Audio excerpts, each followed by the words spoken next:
Hey guys, welcome back to Moonmen TCG.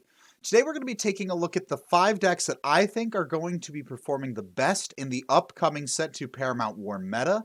I know we're all really excited to move on to that with the online regionals coming up, so here's what I think will give you a leg up in the race. So the first deck we're going to be going over today is Zoro. So Mono Red Rush Zoro was the biggest deck coming into the initial Japanese Set 2 meta, the deck that was absolutely unbeatable. As things stabilized, it was eventually not necessarily replaced as the best deck in the game, but people were discovering more and more ways to compete against it properly. As a disclaimer, all of these lists are pulled from One Piece top decks, so they are all first place topping lists, and none of these are my personal list. With that, let's jump right into it. So your leader effect for Zoro gives all of your characters plus 1000 power, and the basic concept is to get a bunch of little bodies on the board and use this ability to make turn 1 Dawn into a huge power boost for your entire field. You're going to be running 4 Otama. Power reduction is still very good coming into the next set. You are still running your jet pistols. You are also running your Robins, as well as Vista, who is basically Robin, but he is on play to KO instead of when attacking. So power reduction is still absolutely very important, is a way to bypass a lot of otherwise insurmountable cards. We're also now running 4 Makino.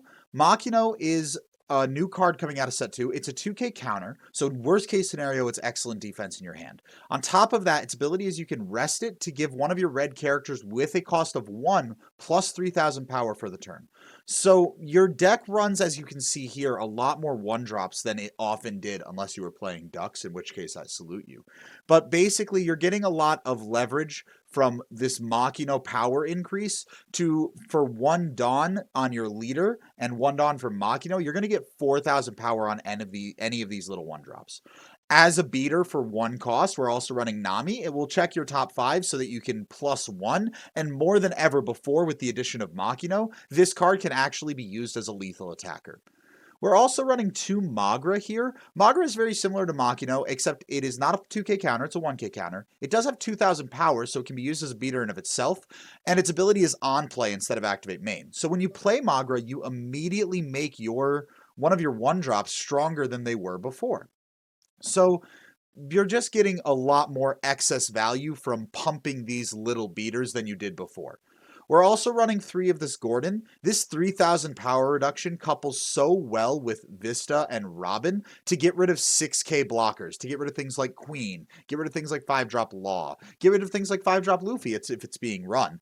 And also, because it's a 1-drop 2k, with Makino or Magra, this card can be used to attack prior to using its effect, so it's already a valid beater. You swing with it after the hit goes through or after you've gotten cards out of their hand. You send it to the bottom of your deck to combo with the rest of your cards.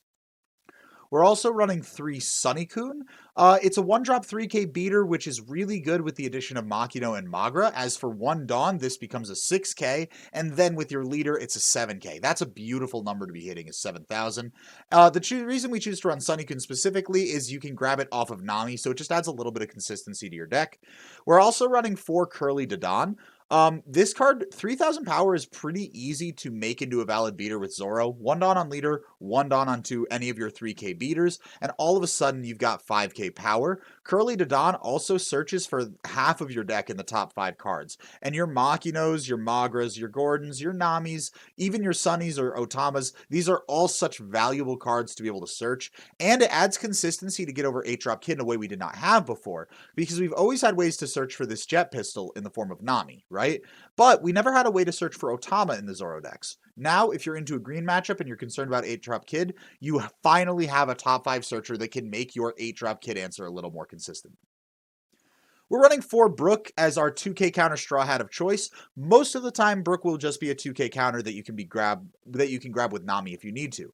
However, it's also extremely valid in a deck like this to begin your turn by paying 2 with Brook and throwing that 2 Dawn on your leader, and then using the rest of your Dawn to put, say, 1 onto Sunny, 2 onto Gordon, and do a bunch of 5k swings followed up with a 7k swing. Then you have a 3k body on the following turn to do it again. So that's why we're choosing to run Brook as our resident Straw Hat 2k counter. Vista is one of the absolute best cards to come out of set 2 for red Zoro decks. 3K is, like we were just saying, really easy to make a lethal attacker, but on top of that, on play KO up to one of your opponent's characters with 3,000 power or less. Into the mirror match, Vista is absolutely incredible, but honestly, into most decks, when coupled with the Gordon promo as well as Otama, Vista will KO a lot of different high priority targets that you need to deal with. Same logic with Robin. Robin is a staple already in most Zoro lists. To see her making her way into set 2 is not surprising. She's one of the best red cards to come out of set 1. And the additional removal options from having Gordon and Otama, coupled with Vista and Robin, gives Zoro more board control than it has ever had before without sacrificing any of your aggression. We are, of course, running 4 of the 3-drop Rush Zoro. This is probably hands down the best red card to come out of set 1. I expect this card to be used in many decks for multiple sets to come.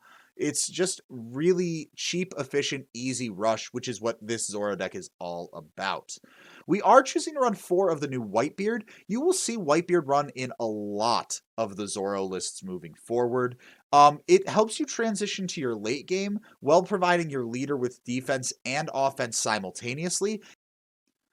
It does also have a Robin style effect, so when coupled with your Gordons or your Otamas, it's very easy to make use of all of this removal.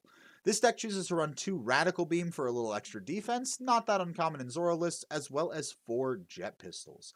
There are other cards that you will commonly see be put into Zoro lists, most notably 5-drop Rush Luffy is not in here, you see that run a lot, but Zoro has a lot of flexibility and diversity with this new 1-drop package, choosing how many Magras, if any, it wants to run, how many Gordons, if any, it wants to run, etc., etc. Moving on to my number 2 pick, we have Kinemon. Kinemon has actually topped maybe the most consistently from start to finish out of any deck in the set 2 meta in Japan. Kinemon is a mid-rangey board control list that basically makes you able to play a cheaper curve than you would otherwise, which is really powerful in green. Once again, this is a topping list of someone else, but let's go over what they seem to be doing. So your Kinemon leader, if you don't know, allows you to, once per turn, when you have 1 or less characters in play, reduce the play cost of the next 3 or higher Wano Country type character you play from your hand by 1 during this turn. So if you're going to go play an Okiku, it becomes a 2, a Yamato, it becomes a 3, etc. An important thing to note about Kinemon is if you activate his ability, you can play other cards before you play the card that is reduced cost. An example, if let's say you have 1 character on board and it's beige, right? And you don't have any Wano cards to reduce in your hand. You can activate your Kinemon effect so that the next 3 or higher card you play will cost 1 less. Then you can play your Momo and look at the top 5 to find an Okiku. And then because you activated Kinemon before you had more than 1 character on board, the cost reduction will still go through. It's just on the next card you play. So with that slight ruling out of the way, we are of course running 4 Momonosuke. I know it's jumping ahead a little, but we're also running 4 Jewelry Bonnie. So your 1-cost searchers are absolute staples in green. This deck does choose to run 4 of each. Momo is actually more important than Bonnie in these Kinemon lists. You have so many more high priority targets to grab off of Momo now than you did before. We're choosing to run 4 Kozuki Toki here. This is a card that some people choose to run, some people don't run. Whatever you want to do is fine. If you have this Odin character on board, it is a 1-drop blocker. If not, it's a 1k counter. It's honestly kind of irrelevant. Some people like the extra defense because if you're paying so much for this big Odin, being able to play more cheap blockers when you have to deal with things like Rush Zoro, which is all over the place in the meta, can be very effective. We're also running 4 beige. Obviously, your 1-drop blocker is very important. 4 killer, your 2-drop blocker is very important. So we're having a lot of early game easy blockers if needed. Well, I suppose late game for Toki. But a lot of these early game blockers because Rush Zoro is such a prominent deck in the meta. We're choosing to run 4 Scratchman of Pooh. It's a 2k counter that you can grab off Jewelry Bonnie. Very simple stuff. We're also running 4 Izo. It's your other 2k counter. This one can be searched off of Momo, so all of your 2k counters are searchable in this deck, which is one of its great thriving bonuses, always has been for green. Izo can also be used to rest characters as is needed. It's less commonly needed in Kinemon lists than it was in Kid lists. You'll notice that there's no Nekomamushi in this list. That's not always the case. Some people do choose to run Nekomamushi, but the way the deck is built, you have other resting effects. Speaking of which, Okiku, you very often just want a hard mulligan for Okiku in this deck, and this deck is actually choosing to go second because on turn 1, you can use your leader effect to play Okiku for 2 Dawn. That's an incredibly powerful first turn play. It's also running 4 of this Yamato. This new Yamato is on play. Rest one of your opponent's characters to the cost of 6 or less. This card is also treated as Kozuki Oden, so while you have Yamato on board, Toki is also a blocker, which is very important when dealing with these decks. These Rush Zoro decks. The golden standard of plays for you would be to play Okiku on turn 1, then on turn 2 use your leader effect to make Yamato cost 3, attach 1 to Okiku, swing into what you rested with Yamato, rest something else, and swing your leader into what you rested off of the Okiku effect. Therefore, you have a 5k body and a 6k body on board, while you've hopefully completely eliminated your opponent's board from the game. This deck is also choosing to run 1 of this 5-drop Law. It's an interesting tech. More blockers is never really a bad thing in this format, and Law has a lot of uses in the forms of Momos, in the forms of Bonnies, in the forms of Izos. It's also running 3 X-Drake. This X-Drake is pretty commonly run in these set 2 Kinemon lists. It's not a guarantee, but on play, being able to KO one of Zoro's rested characters is very powerful. There's also a lot of relevance in Whitebeard, running a lot of 4-drop 6k vanillas, so X-Drake is a common tech for that as well. It's also choosing to run 3 Basil Hawkins. Basil Hawkins is sometimes used, sometimes not. I kind of like it, and the reason is because it's very good into the Whitebeard matchup, which towards the end of set 2 became very prominent in the Japanese format. It's also a pretty good card into your Zoro matchup. It can bait out a Jet Pistol if they even have it, but if they don't have it, it can run Rampant Clearing Board. This list chooses to run only 1 of this 8-drop kid. Some lists run more, some lists run the 7-drop, some lists run both. I tend to think you should either be running the 8-cost or the 7-cost kid, not both.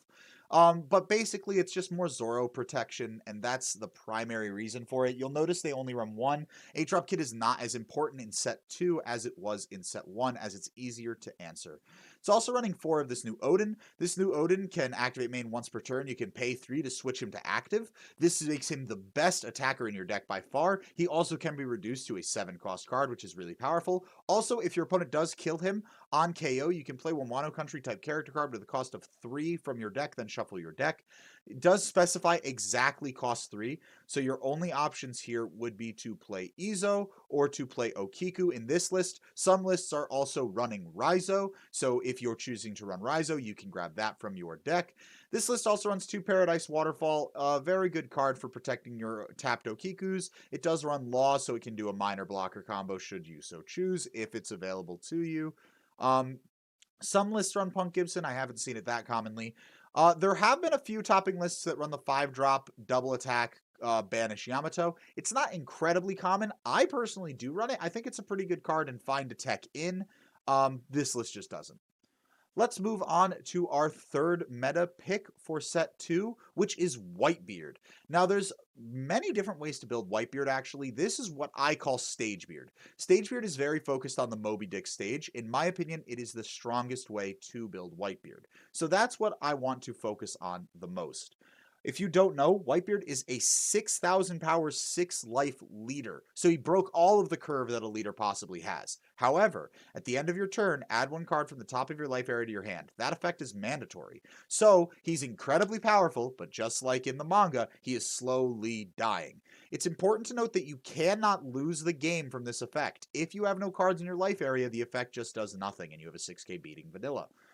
For the cards this chooses to run, Otama is pretty much a staple into every red deck. It's a 2k counter that can reduce power. Incredibly powerful card. We're also running 4 Bartolomeo here. This is actually interesting. I don't see Bartolomeo in a lot of Whitebeard lists. The reason I think they're choosing Bartolomeo instead of Chopper is because it's better at dodging Vista and Robin, and Zoro is so popular in the meta. Having said that, Whitebeard lists don't even necessarily need a blocker. If they do, Chopper is fine. This guy chooses to run Bartolomeo. It also has a counter stat. That's nice. This list is there's two ways to play Stagebeard. One of them is to just run a bunch of beaters. The other one is in this list, and that is with power reduction coupled with 4 Vista and 4 Seaquake. Seaquake is an event that will KO up to one of your opponent's characters with 3,000 power or less, assuming your leader is Whitebeard for this set. Anything with Whitebeard Pirates for future sets, but right now all we have is Whitebeard. So with Vista and Seaquake, you can use Tama to KO a lot of things, and it actually runs 4 Squard to turbo yourself to 4 life, have a 5k beater, and reduce something's power by 4,000.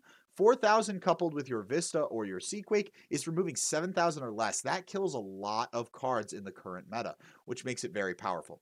Another 2k counter it's choosing to run is Jozu. Jozu is a rush piece and a 2k counter, which is incredible. It's only a 5k beater when it's rushing. However, you may note this list is based on this Whitebeard Moby Dick stage, which means for 5 Dawn, you have a 2k counter that can also be a 7k rush as needed. It's also worth noting right now that because of the Moby Dick stage, Vista, when you're low on life, is 5,000 power, and Squard is 7,000. So you're really seeing, basically, the point of this deck is to take all the damage that comes your way, turbo yourself down to 1 or 0 life, and then your stage is online and your beaters are incredibly powerful and completely overwhelming. How do you stay alive past that? Well, some lists choose to run these little blockers, but also this 4-cost Marco has proven itself very useful in Stagebeard specifically. Basically, it's a blocker that you're going to get every single turn. It forces your opponent to not just be able to just swing a giant number into your face when you're at 0 life. It also can res. It also is a 7k beater during your turn, which makes it very easy to not only stay alive, but then push back for game once your opponent goes for game. This list is choosing to run 4 Atmos. Whitebeard is also a deck that very commonly chooses to go second. And that is so that you can play Atmos on your turn 2, and then follow that up with your turn 3 Squard plus Vista combo. It also does allow you to do Squard Seaquake combo on turn 2 if you need to. But basically, a 6k body that becomes an 8k body when you're low on life. Same thing with Kingdu, a 7k body that becomes a 9k body when you're low at life. Some lists do choose to run Ace. Some lists do choose to run 9-drop Whitebeard. Some lists do choose to run Thatch, which is the 6-drop 8k vanilla. All of those cards are absolutely fine. The trouble is when you're running the Vista Squard Seaquake combo, it can be hard to find room for all of these various cards in your list. So he's choosing to lean heavily into the removal aspect as opposed to the gigantic beater aspect. This list is running 4 Radical Beam and 3 Guard Point and 1 Red Hawk. You will see very commonly 4 Radical Beam, 4 Guard Point, because you're trying to get to 0 life. This list just chooses to run that 1 Red Hawk tech, probably because Zoro is so relevant in the meta, and that 1 extra Dawn really is not make or break in the game. Also, since it's leaning so heavily into the power reduction and removal, it does run 2 Jet Pistol just as an extra way to combo with your Squards or your Tamas. Next deck we're going to go over is Smoker. Smoker is my number 4 pick for best decks in the game. Let's talk about it. So those first 3 decks are kind of what I would consider the pinnacle of meta decks in set 2. And from here on out, everything else can compete, but I would call weaker. Smoker's big problem is, number 1, it has a lot of trouble dealing with Whitebeard. And number 2, it's not great into Zoro either. So why do you choose to run it? Well, into decks that are not just pound face pure aggro, Smoker is basically unbeatable. If you end up into an Ivankov, if you end up into a Kinemon, if you end up into a Kaido, whatever else is out there that is not just really hardcore beat 'em up, Smoker does very, very well into. So people who have perfected Smoker to the point where they feel like they can compete with Whitebeard, they can compete with Zoro, will find a lot of comfort with this list, such as this person who came in first with the Smoker deck. So let's jump right in here. Your Smoker leader is Dawn ×1, activate main once per turn. Give up to one of your opponent's characters -1 to their cost. Then if there's a character with the cost of 0, this leader gains plus 1,000 power during the turn. So it not only can cost reduce for your various cost-based removals, it also can make your leader a 7k, which is a lot of power for an opponent to need to deal with. It's choosing to run 4 Suru. Suru is kind of the Otama of black. Most lists are going to run it because it's one of your best 2k counters and it can be comboed with most of your deck in order to remove many cards from the game. It's also running 4 Rosinante. Running your cheap early game blocker is very common in these types of lists because of how prevalent Zora is in the meta. It's running 4 Monkey D. Garp. This card is actually very commonly used, not only as a 2K counter, but played early game. Because if you play this card against Zoro, you can swing it into a rested character, and then with your 1 Dawn on your leader, 2 on this, you will be attacking a rested character as well as KOing another one of Zoro's 1-drops, which is a really powerful tempo swing for black. So you'll see this Garp in most lists. This list is choosing to run 3 Helmeppo. Helmeppo isn't that uncommon. A 3K body is not that hard to turn into a beater if you need to. It also is a pretty good cost reduction effect for -3, and into Zoro specifically, it will be able to attack most of the cards they are attacking with anyway. It's also running 4 Kobe.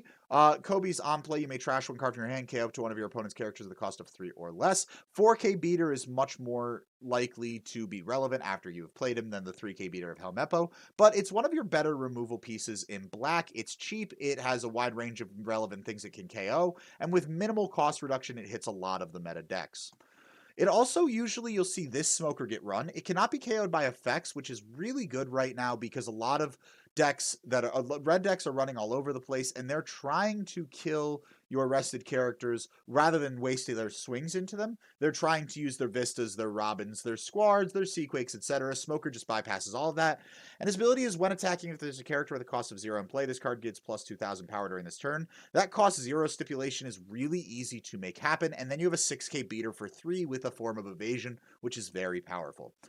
This list is choosing to run 3 Tashigi. This card is almost always used as a 2K counter. However, every once in a while, you can play it to give something -2 to its cost. And then if they don't answer this card, it can be cost reduction every subsequent turn. So it's kind of forcing removal while being a utility piece as you play it.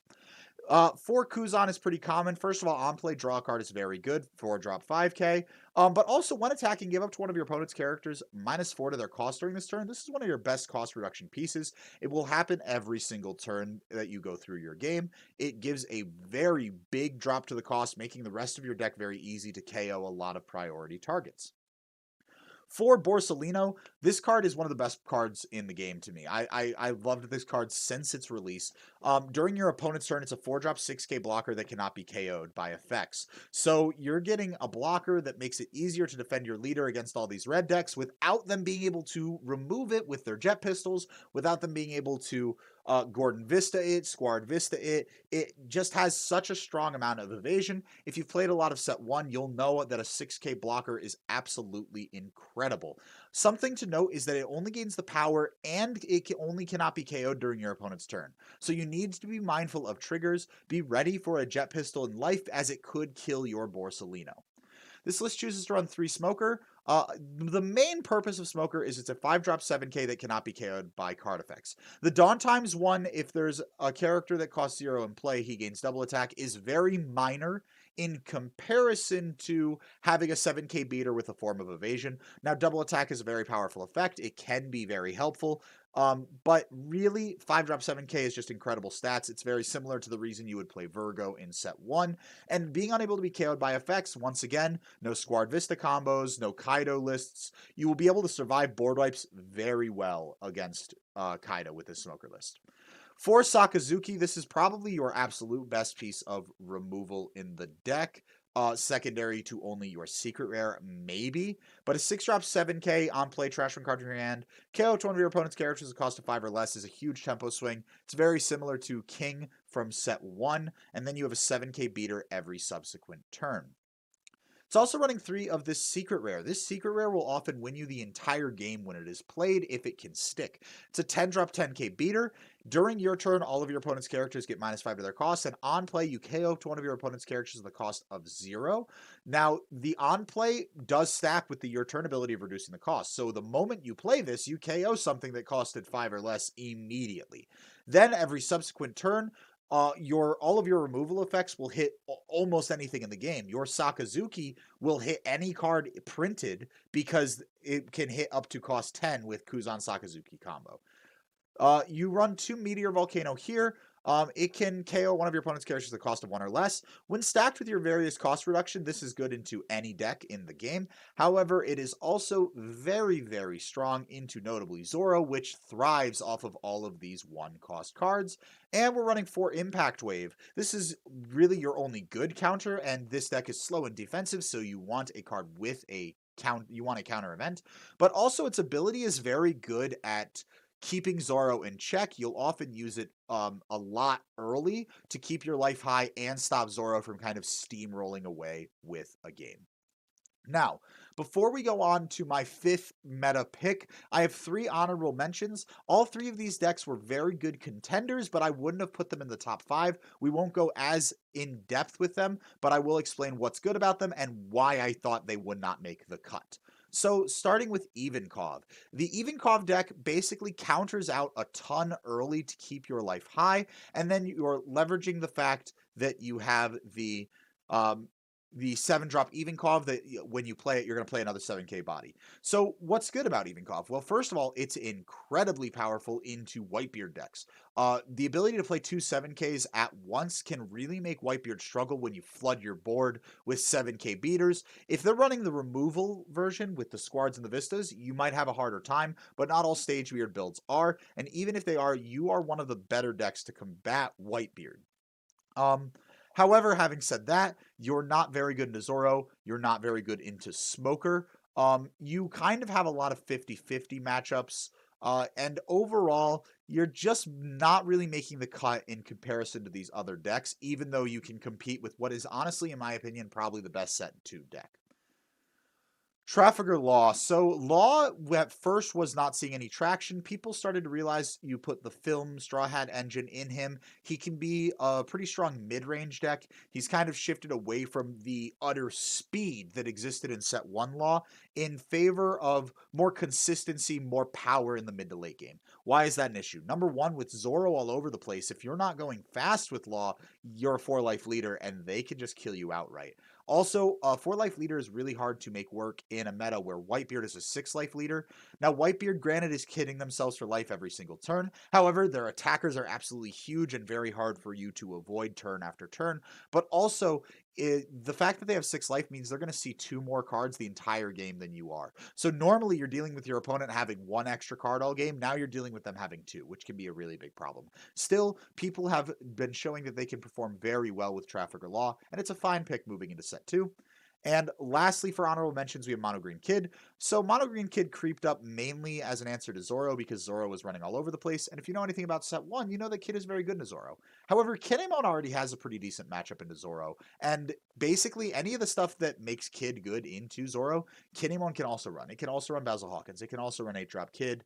But it also has this incredibly powerful Wano package that is far beyond anything Kid brings to the table, in my opinion. So really, it's not that Kid is bad by any stretch of the means. It's just when we're talking top 5 decks, Kinemon exists and is just kind of outclasses Kid.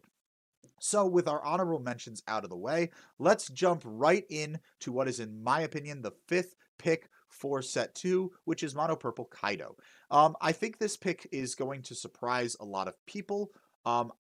But realistically, Kaido has statistically just performed very well in set 2 because a lot as the meta slowed down, if you can outlive the rush of Zoro, which the Impel Down package can give you very successfully, you're already good into Zoro, but also as a lot of the meta slowed down, Kaido is better into the slower decks. It has a favorable matchup into Whitebeard without really instantly losing to Zoro. It has a favorable matchup into Ivankov. It just brings a lot to the table. The biggest problem with Kaido, number one, RNG is always an issue with Kaido, and number two, with black on the run around, you do really struggle into black because you can't remove any of their cards. It's not unbeatable, but they have a lot of tempo over you.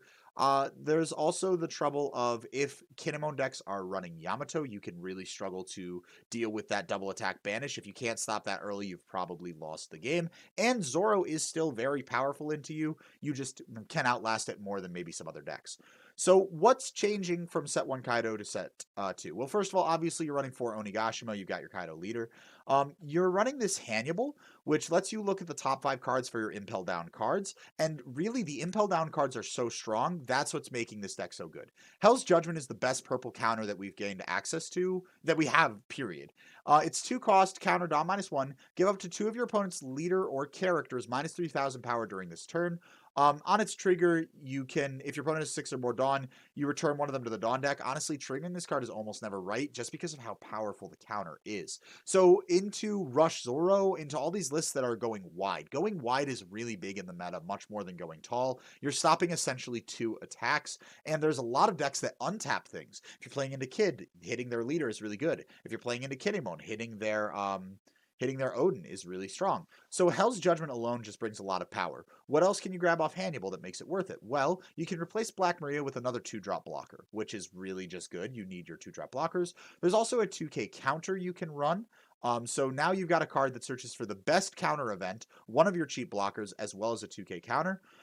This list is also running 2 Shiryu. Shiryu of the Rain is really good into Zoro because on play, Dawn -1, KO to one of your opponent's characters that cost 1 or less. Then you have a 5K beater. You did not commit all of your Dawn that turn to getting rid of it, and it has a counter stat, so it's not as dead as many of your other removal cards in purple. So this list is choosing to also be able to grab this. You will see lists that run the Jailer Beast with blocker. For 2 reasons. Number 1, it's another blocker that you can grab off Hannibal, and blockers are good. And even though you cannot ramp off the card, if you do not see your Onigashima, you can really struggle. A good backup plan can be playing Sadie into one of your Jailer Beasts, so some lists choose to run that. The reason this list does not feel the need is running 2 Jack for backup ramp if you whiff your Oni. Backup ramp, I'm not crazy about it, but even into set 2, there are people that still choose to run it. You're also running 4 of your Higurashi blocker, very common thing to be running. You're also running 4 X-Drake as another 2K counter, probably Purple's best 2K counter. 4 Queen, the best blocker Purple has access to by far. You're running 4 of your 6-drop King, one of the best removal pieces in the game. This is really good into Whitebeard. They play their Atmos on curve. You go first into Whitebeard. Whitebeard wants to go second usually. You play Hannibal on turn 1. They play their stage on turn 2. You play your Onigashima on turn 2. They play a 4-drop. You play King, and you're winning the War of Attrition, which is one of the reasons this deck is so good into Whitebeard. It also chooses to run 3 of the 7-drop King and only 1 of the 9-drop Kaido. It's not that uncommon in set 1 to see 3 of the 9-drop Kaido and 1 of the 7-drop King, but 7-drop King is just so good into Zoro, and Zoro is so relevant in the meta. Whereas 9-drop is good into Whitebeard, it's okay into Kinemon, but realistically, this 7-drop King just does a lot of things you need it to do. And if you are going second, which there are games where you will choose to go second to deny maybe a Whitebeard player second turn, to deny maybe a Kinemon player second turn, you have this card on curve, which can be incredibly powerful. Like I said, it is still running the 1 9-drop and 3 of the board wipe. The board wipe is what is keeping Kaido around and alive in the meta. It is choosing to run 1 Blast Breath and 2 Thunder Bagua. You can play around with these numbers. I've seen lists run 4 Blast Breath. I've seen lists run no Blast Breath and 4 Bagua. The reason we're leaning more towards Bagua than Blast Breath in a lot of these lists is because your other counter is already Dawn -1, and you have to be really careful to not just use so many counter cards, so many cards that lose you Dawn that you can't outramp them with Onigashima. So some players are choosing to run Thunder Bagua instead. So that's going to wrap up this video, guys. If you enjoyed it, don't forget to hit that like button and subscribe to the channel for more awesome One Piece content. Hopefully this gave you a good idea of what you want to do coming into set 2. Thanks for watching, and I'll see you next time.